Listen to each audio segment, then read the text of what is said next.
देखो बच्चों, इस वीडियो में 28वां प्रश्न करने जा रहा हूँ। दीपक और संतोष ने एक ही मॉडल का मोबाइल फ़ोन अलग अलग दुकानों से खरीदा। उन्होंने एक ही निश्चित चिन्हित मूल्य पर अलग अलग छूट के साथ फ़ोन खरीदे। दीपक ने छूट में 640 रुपये बचाए। संतोष को दीपक से 2% अधिक छूट मिली और उसने 800 रुपये बचाए। दीपक को कितने प्रतिशत की छूट मिली? कहने का मतलब ये दोनों ने एक ही मूल्य पर जो है मोबाइल खरीदे। दोनों के लिए क्रय मूल्य समान था, लेकिन दोनों को अलग अलग छूट मिली। देखते हैं कैसे करना है इसको अपने को। तो देखो बच्चों, सबसे पहली बात तो ये है कि अपने को ये सूत्र मालूम होना चाहिए। छूट प्रतिशत बराबर छूट गुना 100 बटे अंकित मूल्य। अंकित मूल्य मतलब जो जो वस्तु पे छपा रहता है। अब यहाँ पे छूट को इंग्लिश में कहते हैं डिस्काउंट, तो इसको डी प्रतिशत लिखो और ये डी गुना 100। और अंकित मूल्य को क्या कहते हैं? अंकित मूल्य को अपन प्रिंट वैल्यू बोल देते हैं ना, प्रिंट वैल्यू बोलते हैं यहाँ पे। चलिए अब देखते हैं। तो दीपक के लिए डिस्काउंट प्रतिशत, तो दीपक को छूट कितनी मिली? दीपक को मिली 640 रुपये गुना 100, और हमने इसका अंकित मूल्य x मान लिया। मोबाइल का अंकित मूल्य x मान लिया, दोनों के लिए बराबर रहेगा। संतोष के लिए छूट कितनी मिली? डी इससे दीपक से अधिक मिली। कितने? 2%। तो d प्लस 2% अधिक मिली, और इसको जो है 800 रुपये की छूट मिली। इसने दूसरी दुकान से खरीदा, और गुणा 100 बटे, और जो है अंकित मूल्य वही था दोनों के लिए। अब इसको हमको डी का मान निकालना है। इसमें क्या था, कितने प्रतिशत छूट मिली। तो ये डी हमको निकालना, तो हम क्या करेंगे, इसमें दो चर है, यहाँ भी दो चर है डी और एक्स, तो मैं इसमें भाग दे दूंगा। इसमें मैं इसका भाग दे दूंगा। देखो बच्चों, पहली बात तो ये समझ लो कि हम ये प्रतियोगी परीक्षा की तैयारी कर रहे हैं, इसलिए हम एक एक चीज़ यहाँ पे नहीं लिख सकते। लिखेंगे तो आपका टाइम जाएगा ना, तो उसी हिसाब से अपने को ये हल करना चाहिए। वहाँ पे हमको करके थोड़ी दिखाना कि आपने कैसे किया, वहाँ पे तो उनको उत्तर चाहिए। ठीक है, एक्स से एक्स कट जाएगा, 100 से 100 कट जाएगा, और अब क्या बचा यहाँ पे? 640 बटे 800 बचे। 640 बटे 800, एक बिंदी कट गई, और अभी 16 से कट रहे। 16 पंजे 80, 16 चौक 64, तो 4 बटे 5। तो डी बटे डी प्लस 2 बराबर 4 बटे 5। कैची गुणा कर तो इसका गुणा इसमें, इसका गुणा इसमें अपन करेंगे, तो ये आएगा 5d बराबर 4d प्लस 8।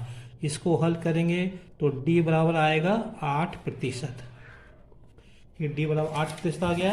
बस, तो ये d क्या थी? दीपक के लिए छूट थी, तो इसमें इस प्रश्न का उत्तर क्या होगा?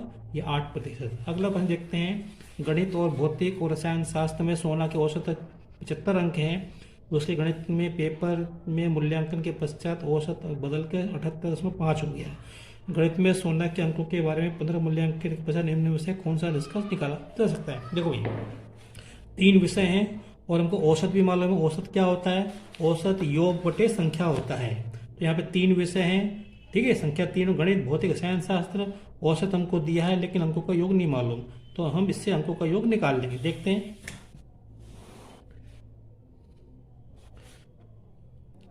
ये सूत्र होता है।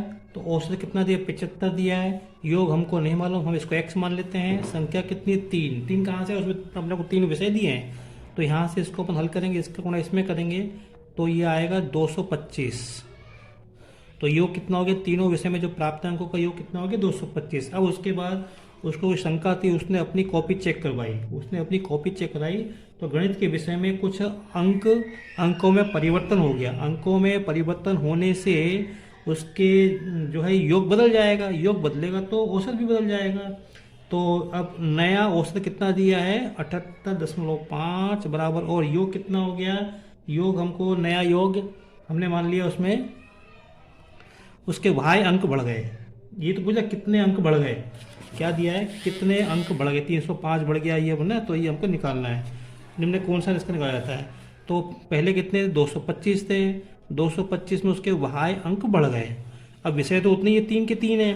अब इसको अपन हल करेंगे, तो इसका इसमें गुणा करेंगे तो ये आएगा y बराबर इसका गुणा इसमें करेंगे अपन, तो ये आएगा 235.5 माइनस 225, इसको हल करेंगे तो आएगा 10.5। तो इसका मतलब ये है कि उसके गणित विषय में 10.5 अंक बढ़ गए। ये औसत नहीं बढ़ गया, उसके अंक बढ़ गए, इतना बढ़ गया। पुनर्मूल्यांकन पर निम्न में से कौन सा निष्कर्ष निकाला जा सकता है, तो उसके इतने अंक बढ़ गए, ये वाला सही है। अगला, ये अपने को 4 ये दिए हैं, उत्तर दिए हैं, इसमें ये पूछा कि इसमें से किसका मान 1/2 के बराबर है। तो प्रत्येक को अपन हल करके देखते हैं यहाँ पे।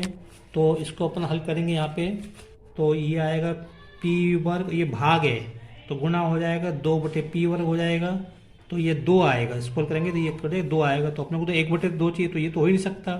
अब b देखते हैं, ये a था और b में देखते हैं, तो b में ये आएगा 1 माइनस p भागित, मतलब ये 2p।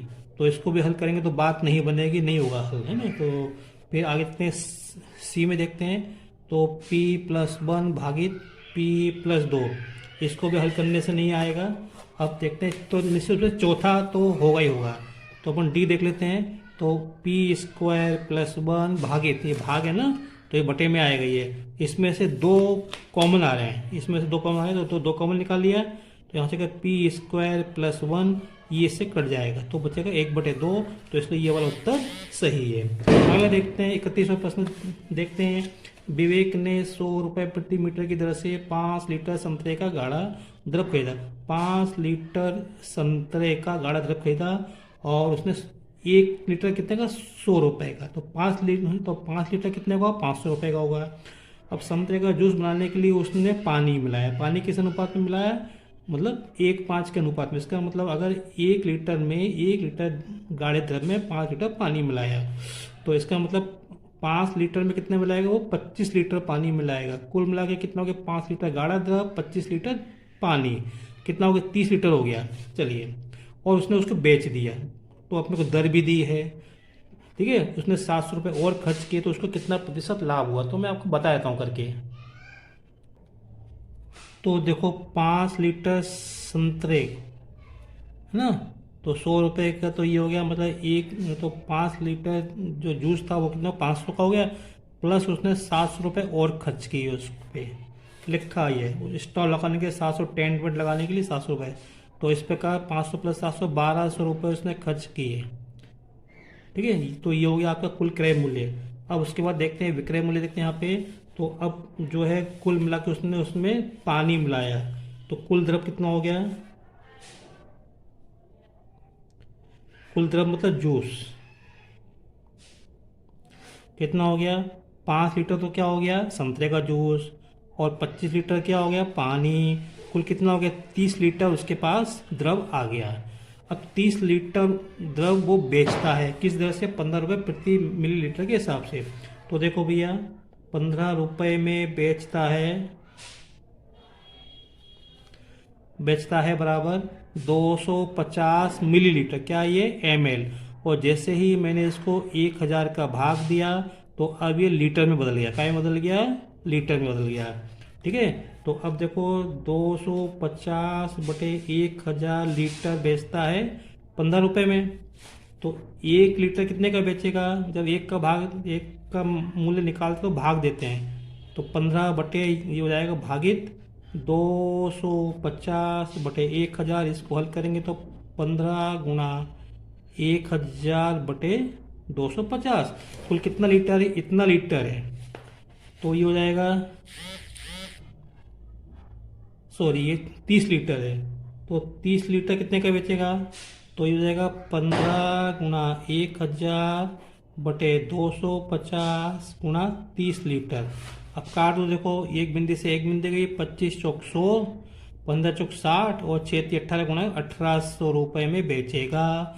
तो उसको 1200 में उसने खरीदा था, 1800 में बेचा, तो उसको 600 रुपये लाभ हुआ। सवाल में क्या पूछा है, प्रतिशत लाभ पूछा है। तो लाभ प्रतिशत क्या होता है वो मैं आता हूँ, लाभ प्रतिशत, यहाँ पे लाभ प्रतिशत बराबर लाभ 600 रुपये गुणा 100/क्रय मूल्य। क्रय मूल्य कितना है, 1200। ध्यान रखो लाभ हानि हमेशा हम क्रय मूल्य पे निकालते हैं। इसको हल करेंगे, ये 2 बिंदु से 2 बिंदु करेंगे, 12 का भाग 600 में 5 बार जाएगा 60 में, तो 50% आ गया। लाभ प्रतिशत कितना आ गया? 50%। इसलिए सही उत्तर क्या होगा? ये 50% यहाँ पे ये रहा सही उत्तर। अगला प्रश्न थोड़ा कठिन है। एक प्रतियोगिता में फुटबॉल की 4 टीमें PQRS जो है मैच खेल रही हैं, और इसमें से जीतने वाली टीम को 2 अंक मिलते हैं, हारने वाले को कोई अंक नहीं मिलता, और यहाँ पे मैच बराबरी पे ख़त्म होता है, दोनों को 1-1 अंक मिलते हैं।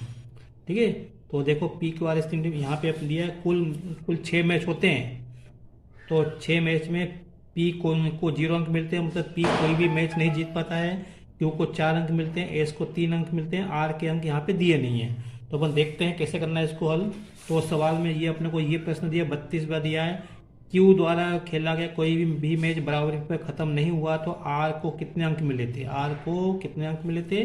33 बार दिया है। अगर Q और S के बीच का मैच बराबरी पर खत्म हुआ तो Q और R के बीच मैच का परिणाम क्या था?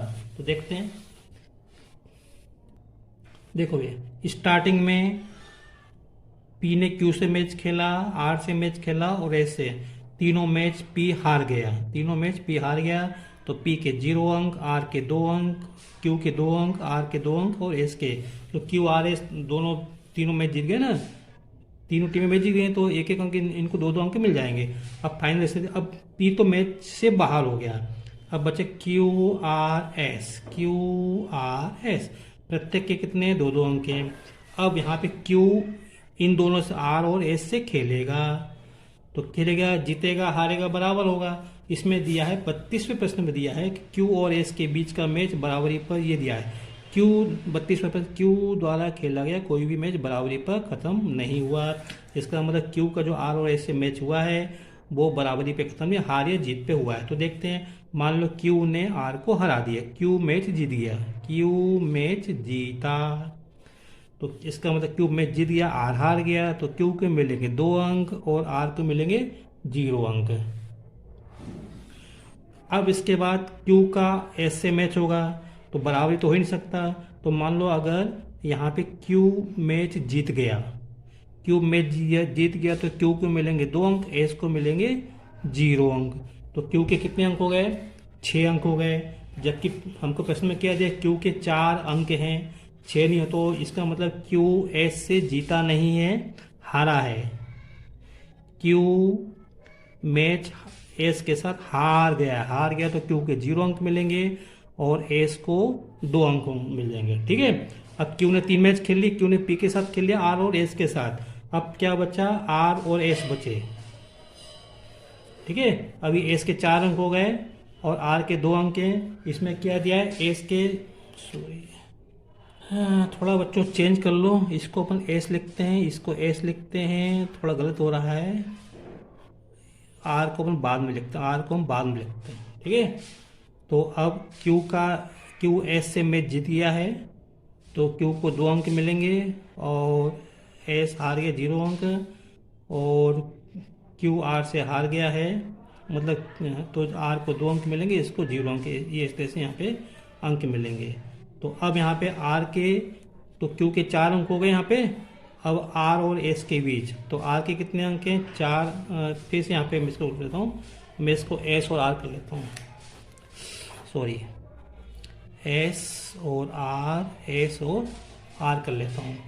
तो यहाँ पे S के कितने अंक हैं? 2 अंक हैं, R के कितने हैं? 4 अंक हैं। अब देखो, अब ये S और R की जो कोई जीतेगा या हारेगा या बराबर पे, तो अगर मान लो यहाँ पे S R से जीत गया तो S को मिलेंगे 2 अंक और R को मिलेंगे 0 अंक, तो S के कितने हो जाएंगे? 4 अंक हो जाएंगे। लेकिन यहाँ पे क्या लिखा है? S के तो 3 ही अंक हैं, इसका मतलब S जीत नहीं सकता। अब क्या होता है, अगर मान लो बराबरी पे छूटा तो इसको दोनों के 1-1 अंक मिलेंगे, इसको 1 अंक मिलेगा और इसको 1 अंक मिलेगा। अब चारों टीमों ने 3-3 मैच खेल लिए, तो हुआ ये कि अब देखो S को 3 अंक मिल गए और R को 5 अंक मिले, 4 और 1 5 अंक मिले, ये तो पूछा प्रश्न में। तो टीम R के कितने अंक थे? तो टीम R के 5 अंक थे। अब अगला प्रश्न देखते हैं, यदि टीम क्यू और एस के बीच का मैच बराबरी पर खत्म हुआ, क्यू और एस के बीच का मैच बराबरी पर खत्म हुआ, तो टीम क्यू और आर के बीच का मैच का परिणाम क्या रहा? तो अपन देखते हैं। देखो ये यहाँ पे पी तो हार गया, तो फिर से देखते हैं अपन Q S R, Q S R दोनों के दो दो अंक, तीनों के दो दो अंक हैं। अब इसके बाद क्या दिया है प्रश्न में? Q और S के बीच का मैच बराबरी पर खत्म हुआ। Q और S के बीच ये मैच बराबरी पर खत्म हुआ। इसका मतलब ये है कि दोनों को एक एक अंक मिलेगा। Q को भी एक अंक मिलेगा और S को भी एक अंक मिलेगा। अब देखो भैया, Q के कितने अंक हो गए? 3 अंक हो गए। S के कितने हो गए? S के हो गए 3 अंक हो गए। तो Q के 4 अंक चाहिए, मतलब इसको एक अंक और चाहिए, तो एक अंक इसको तब। अब Q, ठीक है ना, अब Q का मैच R से होना है, तो अगर मान लो Q जीत गया तो यहाँ पे 2 अंक हो जाएंगे, तो कितने हो जाएंगे? 5 अंक हो जाएंगे, जबकि Q के 4 अंक ही हैं, तो ये तो संभव नहीं है कि Q R से जीत जाए। चलो ना, अगर मान Q हार गया तो इसके 3 ही अंक रह जाएंगे, तो जबकि उसने 4 अंक दिए हैं, तो एक ही संभावना बचती है कि Q और R के बीच मैच बराबरी पर छूटे। Q और R के मैच जब बराबरी पे होंगे तो यहाँ पे इसको 1 अंक मिलेगा और इसको भी 1 अंक मिलेगा। तो अब देखो कितने हो गए? Q के 2 और 1 3 और 1 4 अंक हो गए हैं। Q के 4 अंक हो गए और S के तो 3 अंक है ही थे। तो बस यहीं से अपने को उत्तर मिल गया। ये तो पूछा Q और R के बीच क्या होगा, तो Q और टीम के बीच, R के बीच क्या परिणाम रहा? तो मैच बराबरी पर छूटा, तभी उसको 4 अंक मिलेंगे। चलिए अगला प्रश्न देखते हैं।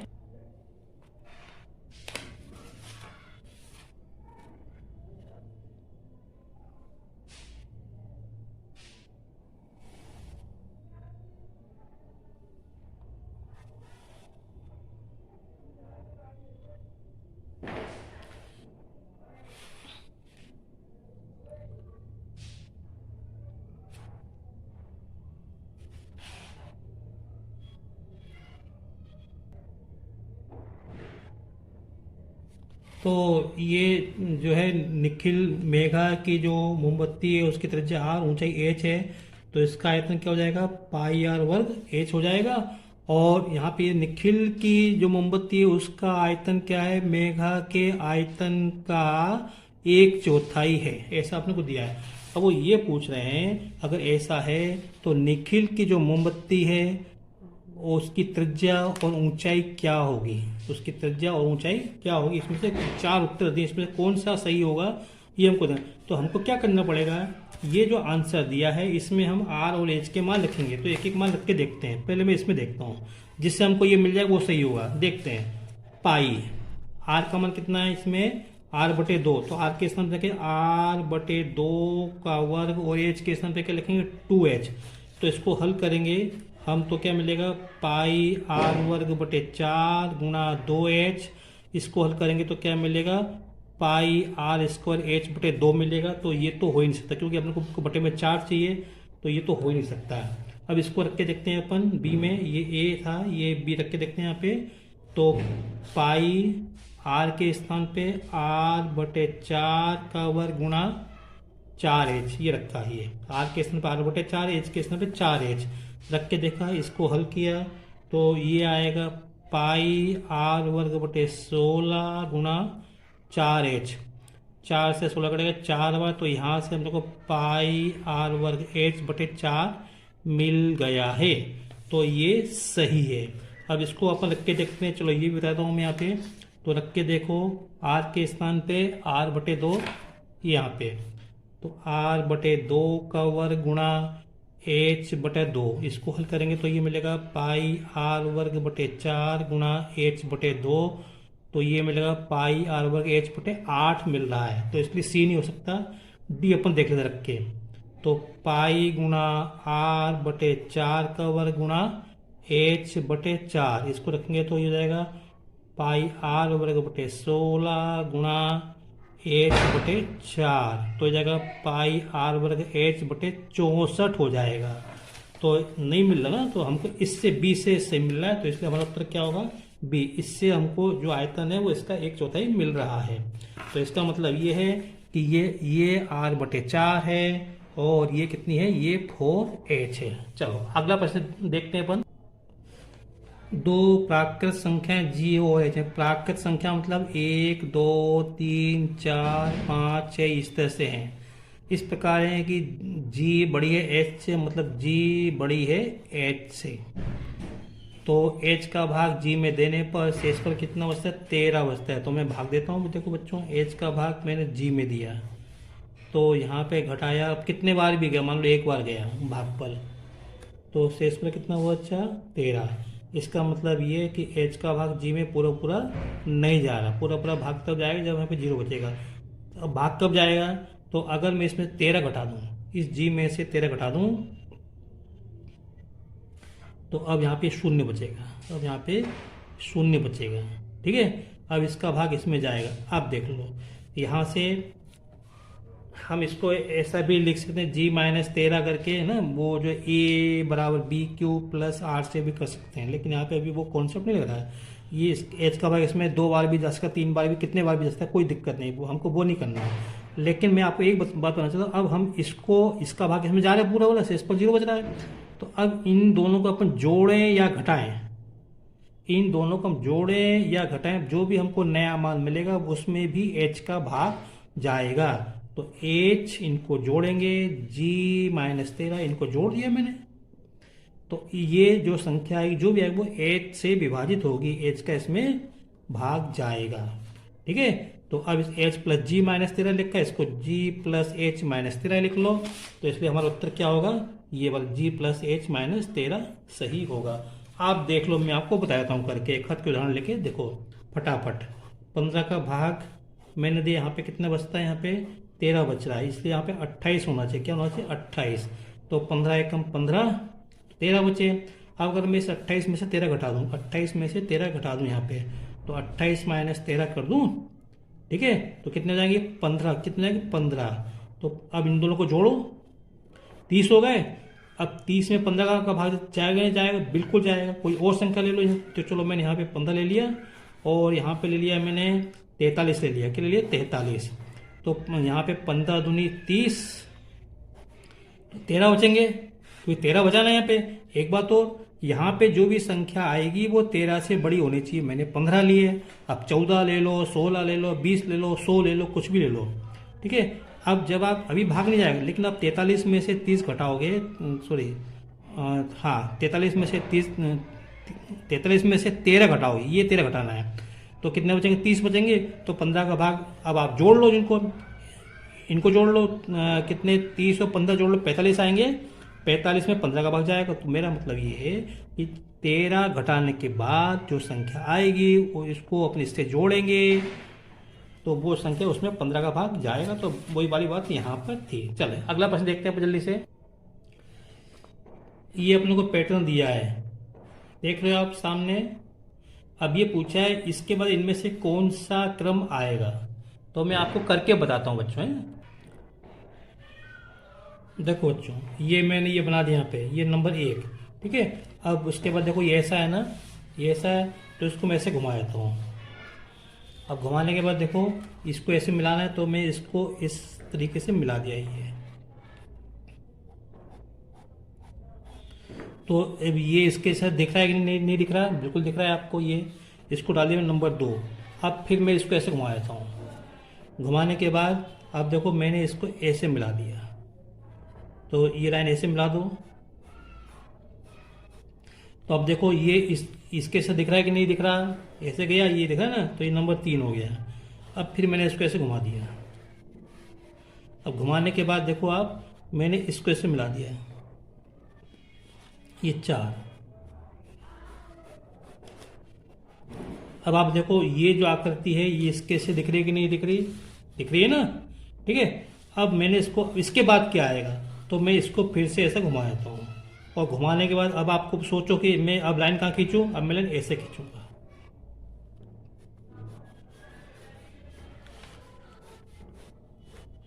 ये 5 हो गया। अब आप बताओ, सॉरी ये ऐसे नहीं, ये ऐसे आएगी बच्चों, ऐसे आएगा, ये नहीं आएगा, ये ऐसे आई। अब आप बताओ कि ये आकृति कैसी दिख रही है?